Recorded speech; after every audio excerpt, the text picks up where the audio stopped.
to another edition of the Litigation and Psychology Podcast, brought to you by Courtroom Sciences. I am Dr. Bill Kanasky, and no, I am not in the podcast studio today. I'm here at headquarters in Dallas, Texas, in the library, as you can see behind me, here at CSI. And I got a big event going on the next couple days with some corporate rep witness training. Got a company bringing several people in for that training. Should be very fun. And I want to record a podcast today. In fact, it's going to be a series. It's going to be a 4-part series in which we cover voir dire. Now, I have done several podcasts on voir dire, and the more I do, the more my phone is ringing, the more emails I'm getting with questions. And I decided to put together an outline here. It's going to take a while to cover this stuff. That's why I have to do this in 3 or 4 episodes, because we have developed a model in which it's really it's a full defense voir dire model that comes in a practical sequence that's really grounded in behavioral science, cognitive psychology, and decision-making research. Each section of this model is really designed to look for bias, to preempt emotional distortion, and really empower disciplined jurors to hold the line on the law and evidence. That's really, really important in deliberation. So we're trying to accomplish several things with this model. This is not your traditional or standard voir dire. No. This is really what this is. This is a strategic psychological map. Okay, we're doing psychological mapping here of not just what jurors say and how they say it, but how they think, how they form beliefs, how they carry those beliefs, how they react to various stimuli, and how they rationalize various emotional responses. So, understanding core concepts, deep psychological concepts like confirmation bias, anchoring effects. Anchoring is a big deal, and so we have to cover that. How they reason, how they use their emotions. Do they use more logic than emotion, right? By understanding these concepts, you can really stack the deck in your favor, legitimately, and really build a panel of jurors that's better equipped to follow the law and to resist really the plaintiff playbook, particularly the reptile edge, the edge playbook. That's really what you're doing here. The purpose of voir dire, obviously one of the purposes is trying to expose bias, expose the people that you don't like and strike them. But there's a lot of other things going on here, right? Indoctrination. Okay, you want to be planting seeds on case themes. Inoculation. That's an important so I'm gonna give you all this. Again, it's gonna take some time, so we're gonna do it over several episodes. But in the courtroom right now, the courtroom environment is being shaped by emotionally driven narratives, right? And multi-million-dollar asks to jurors. It's kind of a crazy time out there, right? So by doing voir dire in this more strategic and advanced way, I think this can give defense counsel some of this control back. Okay, I think that's really, really important. And so I'm going to take you through these various areas. These are areas that I would recommend covering in any case. It doesn't matter. I think these are really important. I am authoring a paper on this. Dr. Wood and I are authoring a paper on this. It's 95% done. And so I'll be able to send out a paper on this. And I'm going to cover all this in the paper. But I thought it important to put it on the podcast because I really think, I talk about opening statements a lot, how important they are. And they are just so immensely important. But here's the issue. The voir dire ties in to the opening statement. It ties into everything else. And there's a lot of power in voir dire, I think, that's just not understood and not being utilized by the defense. So let's get into it. Now, this first episode, we're going to talk about cognitive fit, flexibility, and first impressions. Now, the first area where I think attorneys should start voir dire, okay? The first thing you have to do is you have to engage with people. What's really important in voir dire is this is really where a lot of bonding can take place between you and jurors. Remember, it's the only time in the trial where you can interact with jurors, meaning it's bilateral, right? It's bidirectional. They talk back to you. So this is really where I think as defense counsel, you could really bond with them. And simultaneously, you want to get what I would call a fit check, okay? A fit check. You want to do a couple things here. Number one, you want to normalize differences in opinion. You want to normalize disclosure of information, of internal information, okay? And you want to identify bad fit jurors early. Here's the rule here, okay? And you do this throughout the voir dire. I call it always giving them the out. Give the jurors an easy out to strike themselves so you don't have to strike them, right? Get them on cause, all right? So we're going to be looking at things like social desirability bias, self-selection theory. So here are some sample questions here and how you want to do this, right? So a really good question to start off with, okay? So plan for attorneys, just sat down. You get up, you introduce. Now remember, you don't do this in opening statement, you do this here. Introduce yourself, your firm, your team, your client. You do all that now. You don't do that in opening statement. Don't do that. You do it now. You get that ball rolling, okay? First, then the first really easy open question, okay, is you say, okay, you've heard a little bit about this case.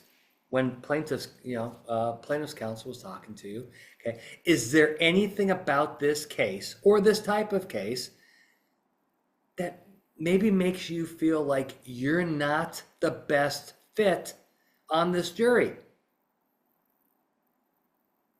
Okay. Very, very important question. Now, remember, it's always the setup. You have to encourage disclosure and normalize it, okay? So the next thing you say is you say something like, hey, some of you may think you're a decent fit for this jury.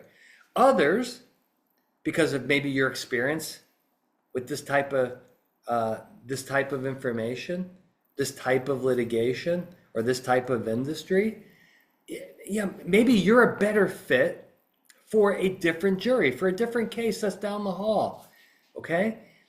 Now, have you heard anything where maybe internally you're saying to yourself, I'm not sure I really fit on this particular jury, on this particular case? Now, can you raise your hand? Great way. Always give them the easy out. And say, the other thing you can say is, it's okay. Listen, if you're not a good juror for this particular jury, it doesn't mean you're a bad person. Just maybe you'd be a better fit for a different case. So the whole theme here is fit. We want you to be a good fit for this jury. And there's two ways to be a bad fit. One of them is you have some negative feelings about this particular industry in this case, or the case facts in this case that you've heard thus far. Okay? You'd be a bad fit.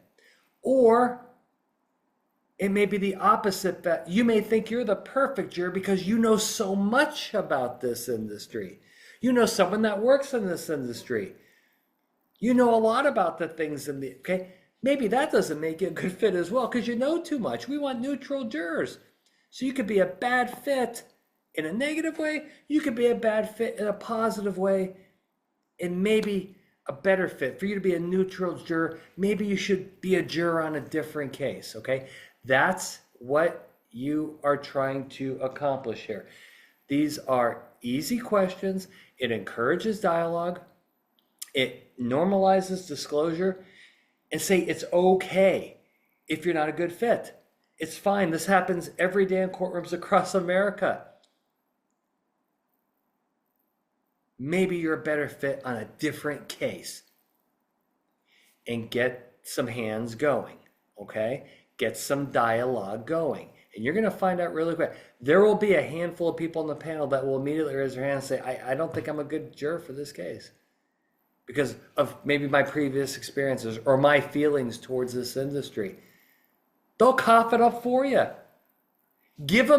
Always give them the easy out to strike themselves.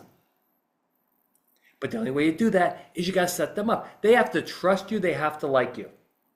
They have to trust you. They have to like you. That's why you want to start here. We're not prying deep into their brains here, right? No, these are easy questions, easy topic, and just get the conversation going, develop rapport, get them to like you, get them to trust you, and normalize disclosure. Remember, this stuff in this question is going to carry over into all the other questions.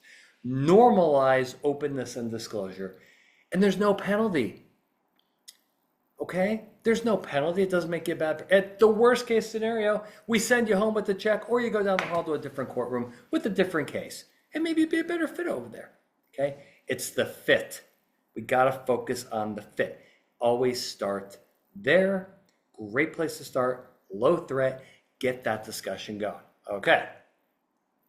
Secondly, you're going to want to assess, okay, cognitive flexibility. Okay, cognitive flexibility is very, very important. And confirmation bias profiling. Now, listen, confirmation bias is deadly. This will kill if you don't assess this is how you get whacked. You don't ask enough questions, but you don't ask the deep questions. Okay, you have to spot closed thinkers, people that jump to early conclusions. All right, we're looking for people that are cognitively rigid versus flexible. All right, so we got to get the discussion going about this. Now, how do you do that? Here's an example question. All right. Ladies and gentlemen of the jury, can you ever think of a time where you made a decision and you thought you were correct, but then after you got more information, you ended up changing your mind? Can you think about that? Can you think about a time where that's happened to you? This is a fantastic question, okay, to assess this cognitive flexibility versus rigidity type of issue, right? Now, it's all about the setup, okay? That is the question, but you don't end there. I'm giving you the formula, guys. I'm giving you a formula, right? That's the question. Now, you don't take answers right there, okay? Here's what you do. You go, let me give you a personal example. Another way to build rapport, trust, and likability. Okay. Now, here, I'm gonna tell you one right now. My son, my 23-year-old, okay, he brought home a girl. Now, he had not dated for a while. I took some time off from that. And my wife told me he has started seeing a girl, haven't met her. They've been dating for about a month, 6 weeks. And he decides he's got to bring her home to meet mom and dad. I come in from work. She's already there. She has met my wife. I come in. I see her. Hello, I'm Bill. I'm Billy's dad.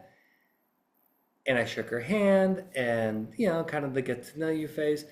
And, maybe 30 minutes went by, some small talk. And I got to tell you, I didn't really get I'm not saying I got the ick. I was just saying I don't really know if I like this person. I wasn't really impressed. I wasn't. And I got to tell you, Couple weeks went by, spent some more time with her. I would say like after a month of kind of seeing her over at the house a couple times a week, getting to know her, she loosened up a little bit, I loosened up a little bit. Now I think she's fantastic. I think she's fantastic. Okay? Have you, ladies and gentlemen, have you ever had a situation like that where you saw something, you heard something, and you made a judgment very quickly, but then after getting more information, you changed your mind? Raise your hand. Tell them, I want to hear about that. Get people talking about that. Okay? Get people talking about that. You can also ask some other questions here. Who tends to make decisions when you're making important decisions? Who tends to kind of go with their gut? You go with your gut. Who tends to make decisions like that, right? Remember, these are the people we don't want. People that make early impressions, okay? Now, how do you set this up, right? Because remember, if you just ask open-ended, a lot of people don't want to share that stuff. Always force categories, force choice, right? Multiple choice or one of two choices, right? You see, some people like to make decisions quickly and they go with their gut. Other people are extraordinarily patient and they really wait till the end. What type of person are you? Do you wait out to the end? Do you tend to follow your gut and make decisions early? Because time is money. What type of person are you? Again, open, give them the choice, force them, always force them into a choice. If you just give the open question like, hey, what type of a decision maker you are, no one's talking. Okay? Force them into a decision. Some people do things this way, other people do it this way. Maybe there's a third choice, and other people do it this way. Which one are you? And it takes all the pressure off, builds more rapport, and again, you're encouraging disclosure with low pressure. Anytime you just ask an open, like, tell me how you feel about X. It's a terrible question. I read a voir dire script 2 days ago. They were all this. It was like no one's going to raise their hand and answer these questions. It's too much pressure. Give them the options. Let them pick. Okay. All right. So cognitive flexibility, confirmation bias, profiling. Okay. You have to cognitively profile these people, right? Get them to tell you about their personal stories. How do you do that? You tell them your personal story. And what you're going to see is with all these questions, okay, it's not just the questions, it's the setup, it's the system. It's how you do this. I will make this very, very clear. I never just hand a client a list of questions to ask because you got to set them. I can't put that on paper how you set it up. You got to get people to open up and trust you. How do you do that? You open up yourself. That's what you do. So in all these areas here, you're going to tell a little story about yourself and about how you are. Or about you thought something and then changed your mind. Or you made a mistake about something. Right? That's what you're going to do. And when you do that, when you make yourself vulnerable in front of the jury, they're going to respect you. They're going to like you. They will make themselves vulnerable and they will open up. All right. You guys having fun with this? Let's go to the next section here. Now this is something that we typically, you're going to ask anyway, right? So again, you want to get into people's backgrounds and belief systems. This is really, really important. And so there may be something in someone's background or their belief system. And remember, they've already kind of heard a lot about the case during the jury selection process that may make it difficult for them to be fair to both sides or to one side. And you want to see, is anything going to get in the way of them being fair? Okay. Now, this is So this is usually something you want to stick at the end. It's still in the cognitive category, right? But this is typically something you want to get at the end. Okay, so when you're ending your voir dire, okay, you're ending your voir dire. This is something I like to stick at the end. To remember, you always want to give them the easy way out. Give them another way. So you're going to start your voir dire by giving them a way out. Let them strike themselves. But you want to finish the same way as well. Just take a little bit of a different angle. And just say, okay, you've heard a lot today. We've been here for several hours, right? Is there anything about your background or maybe an attitude that you have or a belief system that you may have that just really make it difficult for you to be fair? Anything we've missed? Now's your chance. It's okay. And by the way, ladies and gentlemen, you always say this, it's okay. It's okay. Remember, this happens every day in U.S. courtrooms, and we send you to a different case. Maybe that will be a better fit. So you're kind of repeating the fit test here. You're just doing it at the end. Okay. Another way to ask it is to say, okay, now everybody wants to be fair, right? But is there anything you heard today or saw today that may get in the way of you being able to do that? And again, ladies and gentlemen, it's okay. It's okay. All right? Always give them the easy way out. Is there anything you'd like us or the court to know about you before we move on to the next section here of the trial? It's okay. Raise your hand. Tell us. Okay. Now, you would be shocked how often this works when you go back and revisit an area. Now I'm going to connect some dots here. This happens in deposition a lot, where a witness gets asked a question in the first hour, and then a really good plaintiff attorney at the end of the deposition revisits the original area to see if the witness will change their answer or to volunteer more information. Highly effective. You've all seen that. Highly effective. Okay? I tell every witness that last 30 minutes, be ready for questions you were asked 3 hours ago, because I want to see if you're asleep behind the wheel, right? Okay? This works in voir dires as well. Give them the easy opportunity to get out and say, okay, like we're wrapping up here. Is there anything else? Now, this is the cognitive section that I was talking about. And again, I think the most important part here is that this is such a great, this is important, no one talks about this. Your likability and credibility as a trial attorney.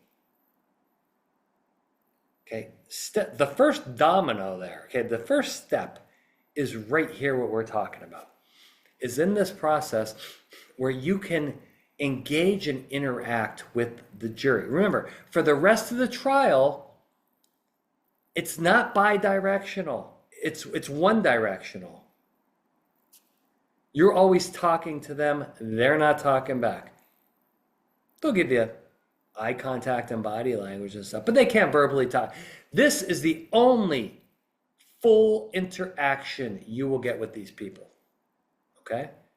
So it's absolutely critical to start off well, okay? We want to start off well.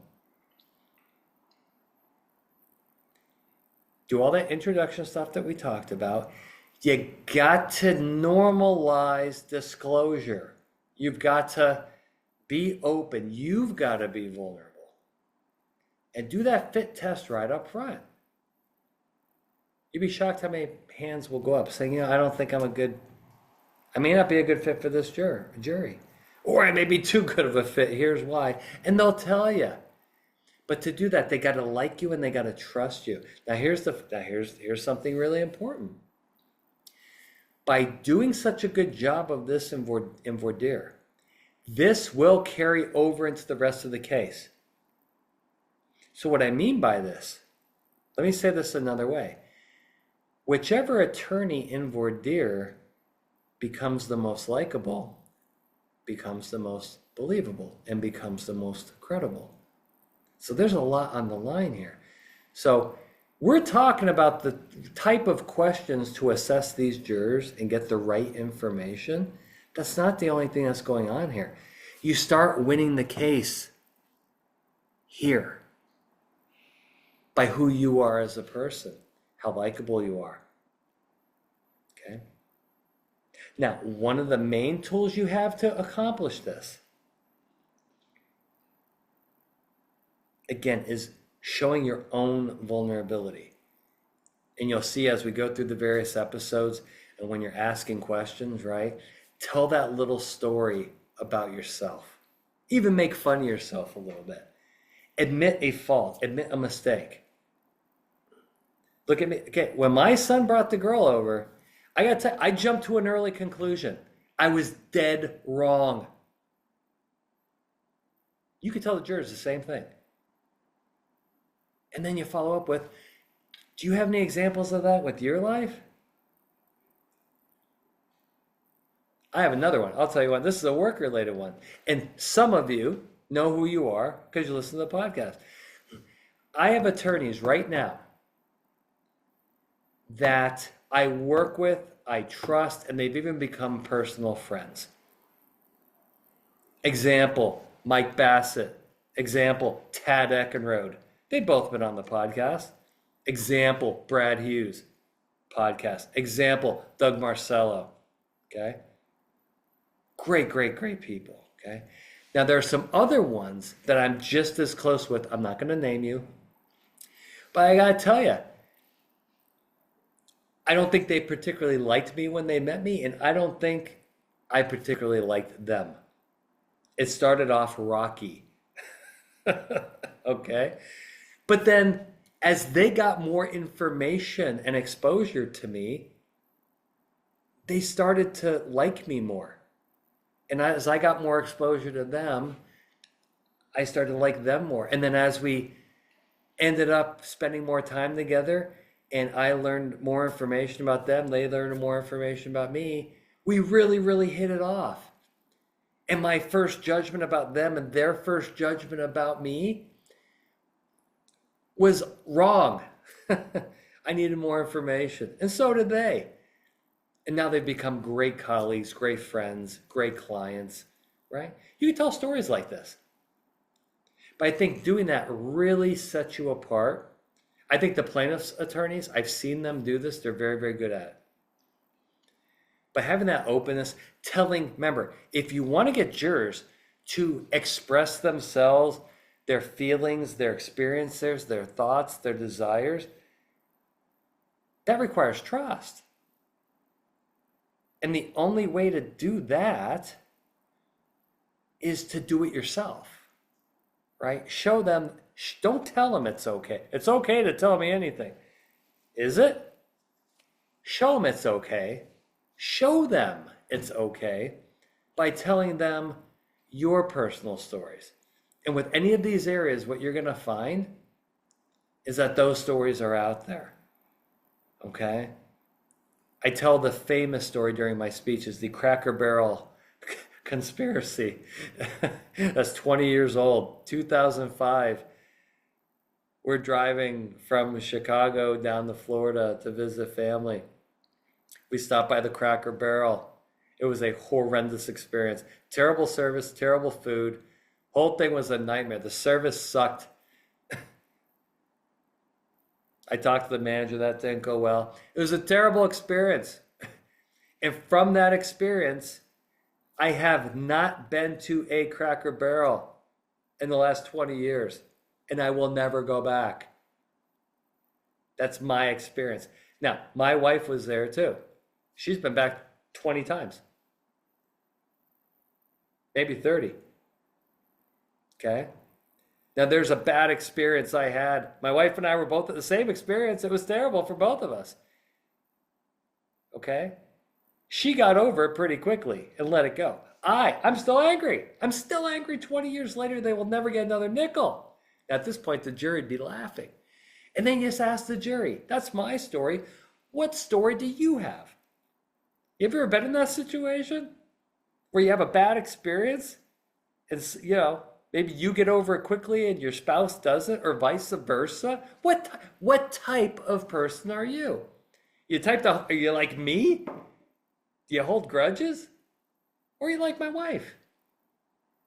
You kind of let it go quickly. What type of person are you? That is the art. Okay. The questions I'm telling you about with all the psychology, that's the science. But what I'm describing to you right now is the art of jury selection. Getting people to open up, getting people to be honest, getting people to trust you. Once that happens, they like you, which is massive, okay? They like you, okay? And that gives you a very high level of credibility at the jurors. So when you walk up there for your opening statement, okay, you could be up by 2 touchdowns and not even know it before opening statement. Or you could be down by 2 touchdowns and not even know it. If your adversary does these things, better than you are. All right, that's part 1 of 4, okay? Part 1 of 4, and I will be back for part 2 very shortly. And I hope you're getting into this, because this is very exciting stuff for me, because I want to really rewire and redefine how voir dire is done and give you guys the best tools and weaponry out there. All right, Dr. Bill Kanasky from Courtroom Sciences. This is the Litigation Psychology Podcast. We will see you for part 2 next time.